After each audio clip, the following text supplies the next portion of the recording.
Good morning, everyone. So,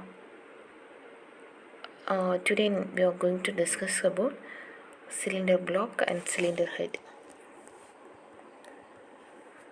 So, first we will see about the cylinder block. It is the main support for all other basic engine parts. The crankcase and the cylinder block are often cast in one piece. This is a large and heaviest single piece of metal in the engine. When the cylinder block are cast in one piece, it is designated as cast block or monoblock engine. It is cast from gray iron or iron alloy with other metals such as nickel or chromium. Some blocks are cast in two separate parts, that is, crankcase and block are cast separately and then bolted together. Sometimes the crankcase is made up of aluminum alloy and the cast iron block is bolted to it. In other case, the aluminum block has an iron cylinder line cast into the die cast block. The casting of the engine block is normally intricate. This is because it contains not only the engine cylinder but the water jacket that surround them as well. In addition, passageway are provided to accommodate the valve mechanism and openings for inlet and exhaust port. The lower part of the cylinder block contains supporting bearings for the engine crankshaft. The upper half of the crankshaft or main bearing are assembled directly into half round section in the cylinder block. The lower half of the main bearing are held in place by bearing caps attached to the cylinder block by bolts. The camshaft is supported in the block by bushing that fit into the machine holes in the block. The intake and exhaust manifold are attached to the side of the cylinder block on L-head type cylinder. In I-head cylinder, the manifold are attached to the cylinder head. The other part attached to the block includes the water pump, timing gear or chain, flywheel, the clutch housing, fuel pump, filters, etc. The cylinder head is mounted on the top of the block.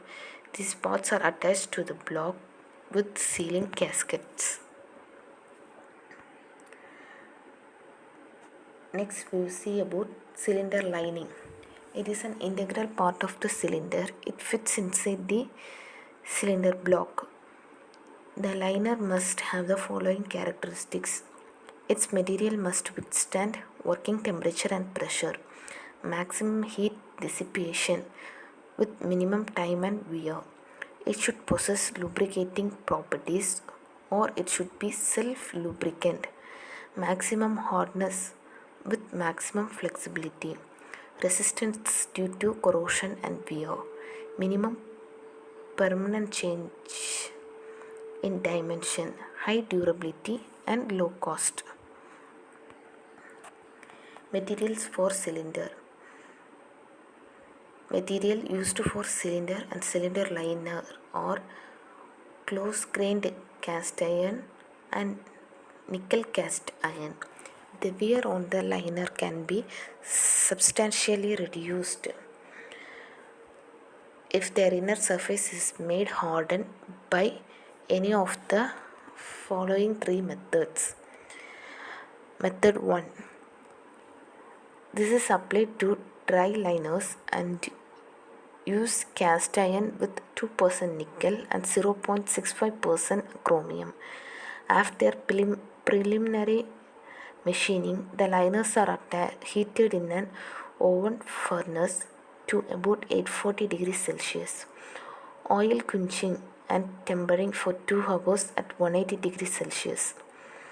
The wear of such liners, hardness of 230 to 240 Brinell is about one third that of an alloy cast iron cylinder having a coordinates scale. Step 2. Cast iron cylinders are heated from inside by high frequency induction current to quench them with water. This gives a surface hardness of Rockwell 25 to 55. The depth of hardness is 0.070 inch, but the main body of the liner remains unchanged. After tempering, the bore is honed and finished to the final size. Method 3. In this method, the liner bore of the liner is chrome plated electrically. This gives it a very hot but porous surface. This type of surface helps the formation and retention of a good oil film, which result in an exceeding low amount of wear. The hardness of the liner by either of these methods reduce the wear of both the piston surface and piston ring. So types of liner. There are three types of liners. First, wet type. Such liners are broadly used in heavy-duty diesel engine where cooling becomes somewhat more difficult and complicated. These liners have direct contact with water and are therefore called wet liners. The sealing of water is done by O-ring in the bottom of the liner and flashed on top. Such liners are usually classified either as push-fit or semi-fit. Dry type. These are used mostly in petrol and air-cooled engines where the heat developed is not as much as in wet type liners. Some diesel engines also use dry type liners. So in this image, the first one is wet cylinder and the second one is dry cylinder.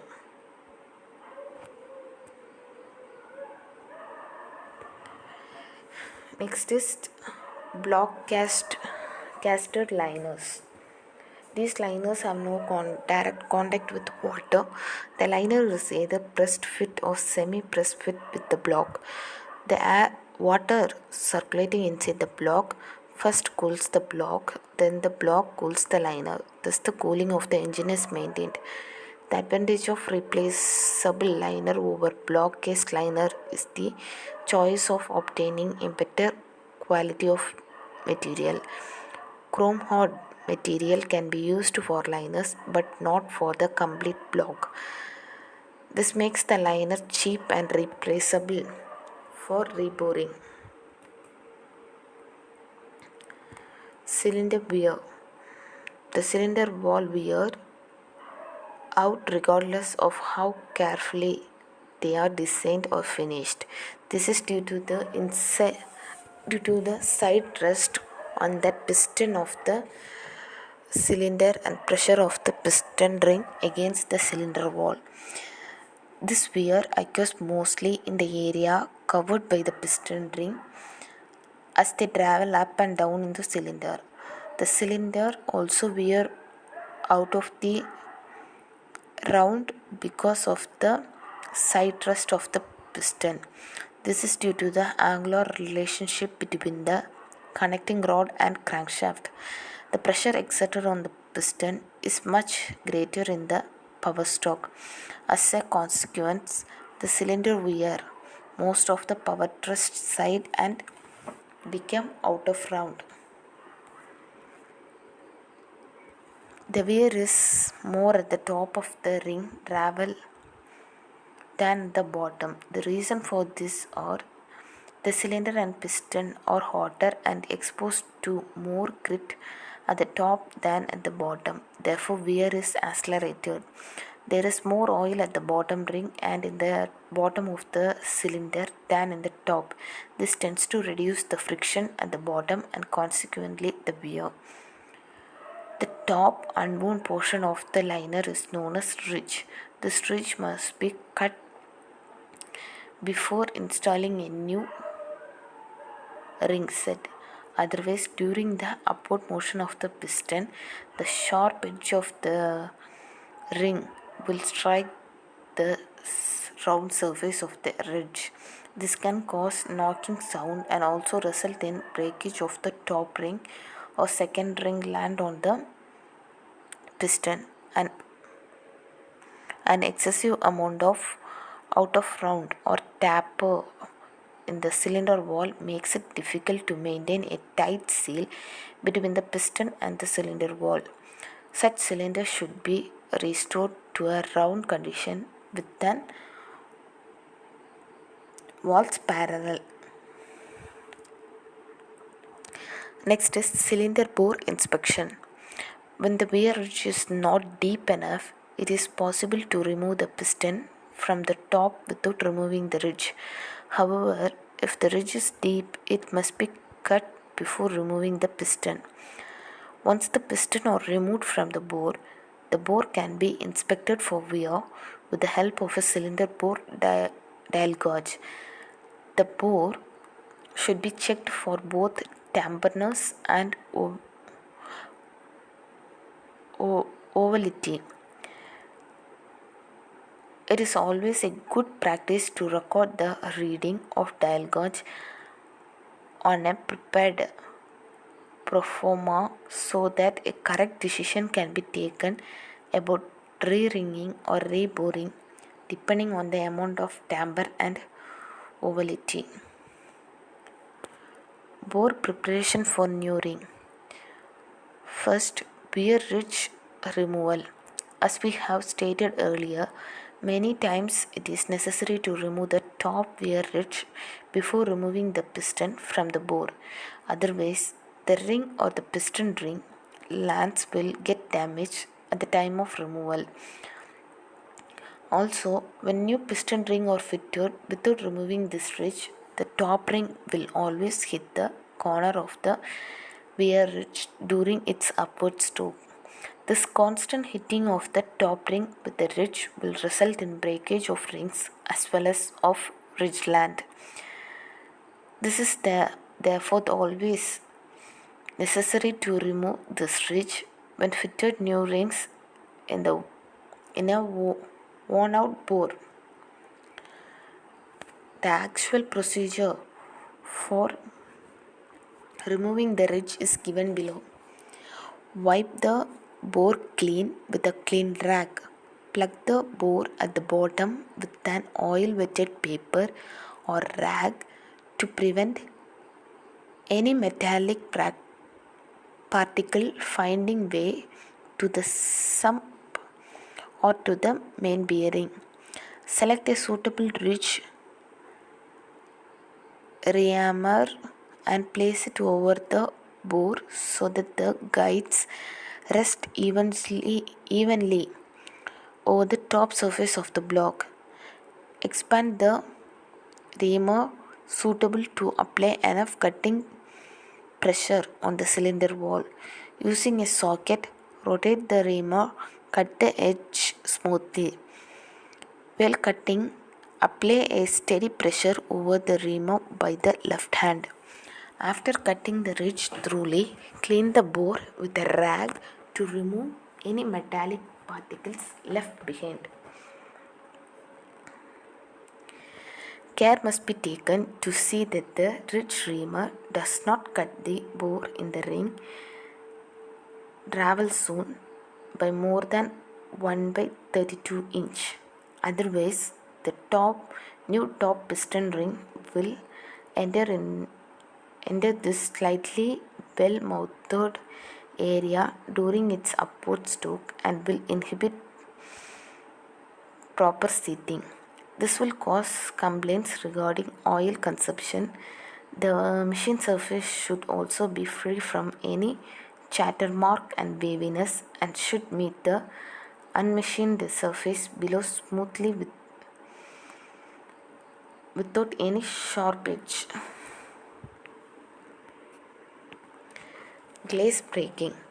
During the operation of an internal combustion engine, a glaze is formed on the cylinder wall by the combined action of combustion lubricating oil and normal wear. Glaze formation can be identified by the slight polished appearance of the cylinder wall when the piston are removed.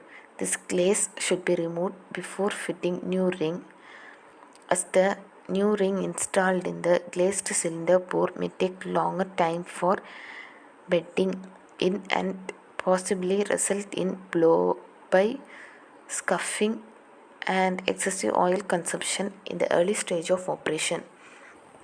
In some engine, the cylinder bore may be wavy and possibly scuffed in addition to being glassy, provided the cylinder wall are not scuffed or waved but only glazed. The glazing may be removed by using a glazer breaker. Fit the glazer breaker to the spindle of the honing machine or an electric portable drill and pass the glaze breaker several times in the bore until the glaze is removed. Lubricate the bore adequately with a suitable lubricant such as kerosene. Waviness.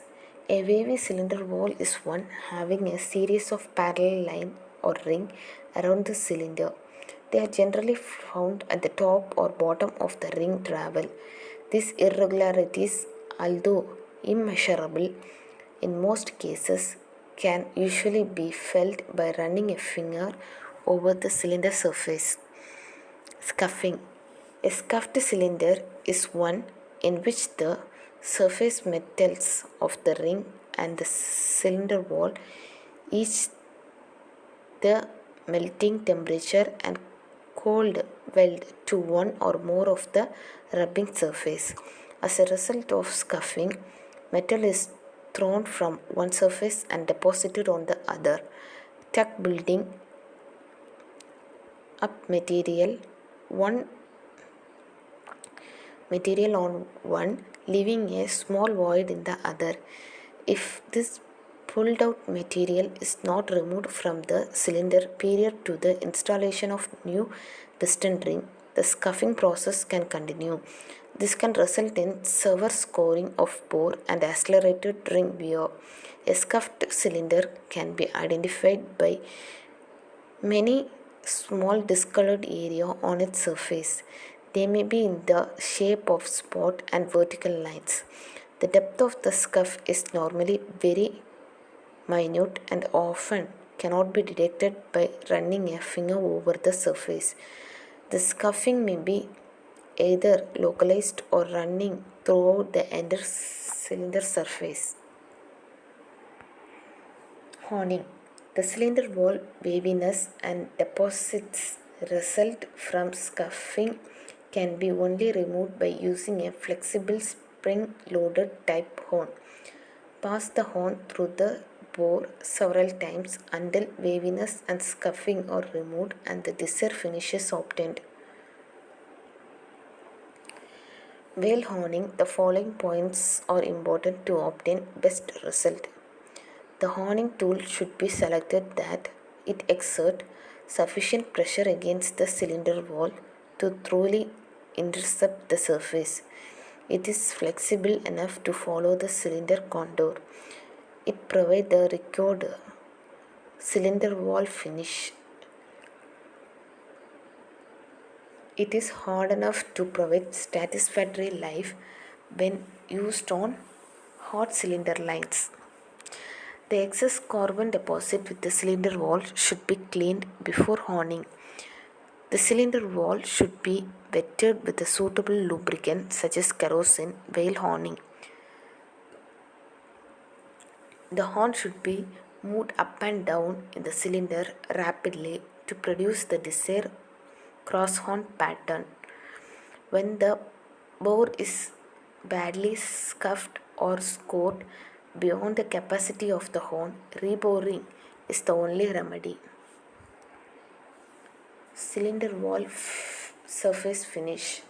A good cylinder wall surface finish is essential for peak engine performance and long life. The desired cylinder wall surface finish is one which provides maximum resistance to ring and wall scuffing, minimum piston ring wear, and fast ring seating. The cylinder recommended by most engine manufacturers today is 20 to 40 micron inch. The lines of the crosshatch pattern should intersect at an angle of approximately 60 degree. The rougher the surface, the faster the wear out of the engine, and smoother the surface, the longer the bedding in time. Method of obtaining correct finish. The equipments needed for checking the surface finish accurately are expensive and are found primarily in laboratories. In the normal range of equipments available in any car gauge, there is no convenient method or facilities to accurately check the surface finish produced.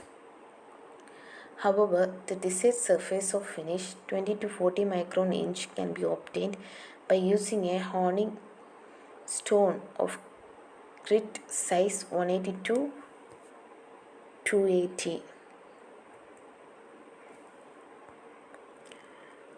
So next we will see about cylinder head.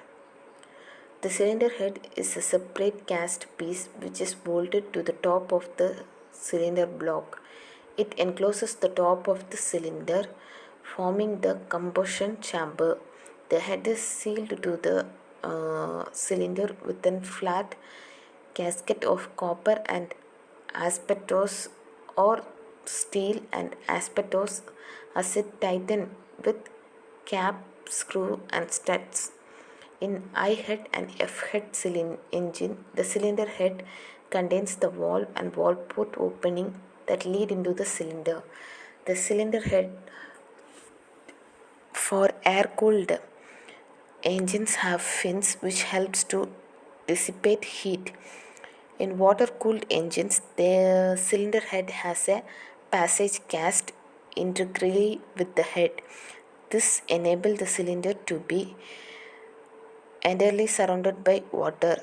Upward circulation of water is provided by the passages between the cylinder and the head to the radiator. Material. The cylinder head are mostly made up of cast iron, grey iron, aluminum alloy or alloy steel with small percentage of chromium and nickel.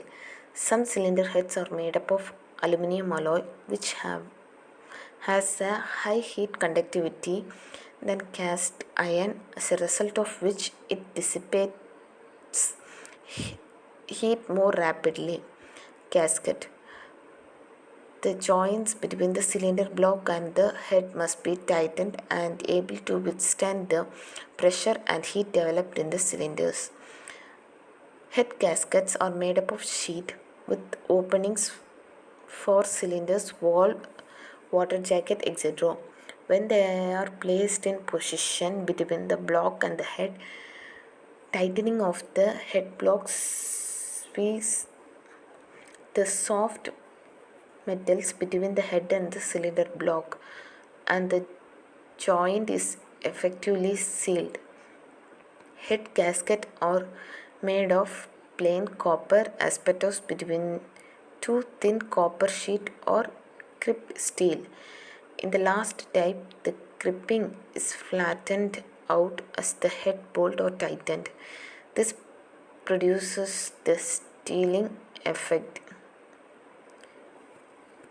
As a rule, gasket can be used only once. If they are removed and reinstalled, they cannot be further compressed to provide sufficient sealing. Decarbonizing the cylinder head. The job of removing the cylinder head for decarbonizing and reconditioning of the cylinder head is known as top overhaul. Top overhaul is required when there is a decrease in the engine performance. This may be object due to either excessive buildup of carbon on the piston and combustion chamber or the leaking of valves. It is not difficult to ascertain when the engine requires decarbonization or top overhauling. A badly carbonized engine with labor and sing when power is applied suddenly or when climbing a hill in top gear. Such an engine will lead to be skull and overheat.